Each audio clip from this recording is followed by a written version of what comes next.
டேஸ்டியான சாஃப்டாக புசு புசுன்னு ஒரு கொழுக்கட்டை. இன்க்ரீடியன்ட்ஸும் குவான்டிட்டியும் டிஸ்கிரிப்ஷன் பார்த்துக்கோங்க. எப்படி செய்யுதுன்னு பார்க்கலாமா? இது நாங்களே வீட்டில் செஞ்ச அரிசி மாவு. நீங்கள் கடையில் கூட கொழுக்கட்டை மாவு வாங்கிக்கோங்க. 1 கப் அரிசி மாவுக்கு 1.5 கப் தண்ணி. அந்த மாவை நீங்கள் மிக்சியில் போட்டுட்டு அதில் 1.5 கப் தண்ணியில் நீங்கள் 1 கப் ஊற்றி அரைச்சிக்கோங்க. நல்லா தண்ணியாக அரைச்சிக்கணும்.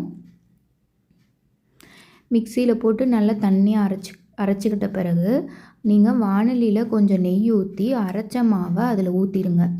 கட்டி ஆகாமல் இருக்கிறதுக்காக நான் விஸ்க் வச்சு பண்ணேன். அது ஒட்டிக்கும் விஸ்குலலாம், பட் பரவாயில்ல, நம்ம கடைசியில் எடுத்துக்கலாம்.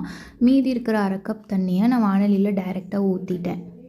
அதுக்கப்புறம் லோ ஃப்ளேமில் வச்சு நம்ம கலக்கிட்டே இருக்கணும். கட்டியெல்லாம் உடச்சி கலக்கிட்டே இருக்கணும். அதையும் மீறி சின்ன சின்ன கட்டி இருந்துச்சுன்னா பரவாயில்ல, நம்ம மாவு பிசைகிறப்போ அதை நல்லா அமுத்தி பிசைஞ்சு விட்டுக்கலாம். இப்போ இந்த மாதிரி இருக்கும். நீங்கள் கலக்க சூடாக அது நீங்கள் கலக்கிட்டே இருந்தீங்கன்னா கொஞ்சம் நிமிஷத்துலேயே இந்த மாதிரி மாறிடும். அதுக்கப்புறம் இந்த மாதிரி வானிலையில் ஒட்டாத மாதிரி இருக்கணும், ஆனால் ஒட்டணும். அந்த மாதிரி பதத்துக்கு நீங்கள் கிண்டிக்கோங்க. மெயினாக மாவு கோதுமை மாவு பதத்துக்கு இருக்கவே கூடாது. இந்த மாதிரி பிசு பிசுன்னு இருக்கணும் மாவு. அது கொஞ்சம் நேரம் விட்டிங்கன்னா அது இந்த மாதிரி உருட்டி வச்சிடலாம். ஈரத்துணி போட்டு மூடி வச்சுருங்க, ட்ரை ஆகாமல் இருக்கும். தேங்காயும் சர்க்கரையும் ஒன்றாவே அடுப்பில் வச்சு கிண்டிடுங்க. சர்க்கரை கரைஞ்சோடனே பூரணம் ரெடி ஆகிடும், எடுத்துடலாம் நம்ம. நீங்கள் அச்சில் நெய் தடவி மாவு வச்சு உள்ளே ஸ்டஃப் பண்ணி மூடிடுங்க. அப்படி இல்லைன்னா கையில் நிறைய நெய் தொட்டு நீங்கள் ஷேப் கொண்டுட்டு வாங்க.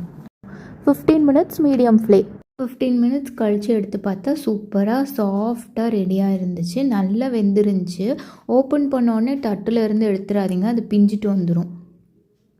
ஸோ இந்த மாதிரி ரொம்ப சாஃப்டாக தின் லேயராக ஃபார்ம் ஆகிருந்துச்சு. நல்ல மெதுவாக உள்ளே நல்லா வேகி இருந்துச்சு. 15 மினிட்ஸ் போதும். மீடியம் ஃப்ளேமில் வச்சு நீங்கள் டைமர் கூட வச்சுட்டு ஆஃப் பண்ணி எடுத்து வச்சுருங்க. கரெக்டாக இருக்கும். நடுவில் தண்ணி வற்றாமல் இருக்கான்னு மட்டும் பார்த்துக்கோங்க.